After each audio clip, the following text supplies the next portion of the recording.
ఈ రోజు వరకు వివోల గుర్తించి మమ్మల్ని ప్రగతి భవన్ పిలిపించి ఉద్యమ నేత కేసీఆర్ గారికి మా వివోల సంఘన మా జిల్లా తరపున, ఎందుకంటే మేము ఎవరో తెలియదన్న సందర్భంలో ఈ క్షణం వరకు కూడా మమ్మల్ని పిలిచి మాకు 5,000 రూపాయల వేతనం కల్పించినటువంటి ఆయనకు ఉద్యమ నమస్కారాలు మా వివోల తరపున తెలియజేసుకుంటూ, ఇలాంటి తండ్రి ఉన్న ప్రతి రాష్ట్రం కానీ బాగుపడుతుందని నాకు ఆశిస్తున్నాను. ఇలాంటి ప్రభుత్వం ఉంటే మన పేద ప్రజలకు కూడా చాలా అండదండగా ఉంటుందని మా వివోలకు అందరి తరఫు నుంచి సన్మానం కూడా చేయాలనుకుంటున్నాము.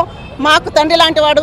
ఇక్కడ 12 సంవత్సరాల నుంచి చేస్తున్న సరిపోని వేతనంతో అదే 500తోటి ఈ 12 సంవత్సరాల నుంచి సంఘాలు రాసుకోవడం, మంచి రోజులు వస్తాయని ఎదురు చూసినందుకు మన ముఖ్యమంత్రి గారు ఇచ్చిన ఈ వరానికి చాలా చాలా చాలా ధన్యవాదాలు తెలియజేసుకుంటున్నాం.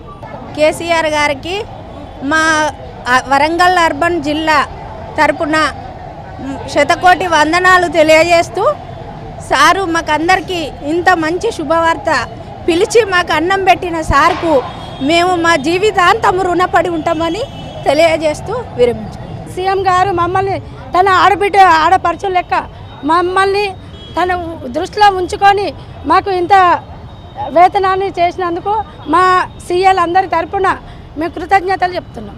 తెలంగాణ వచ్చిన తర్వాత 5,000 రూపాయలు ఇస్తానని చెప్పడం జరిగింది.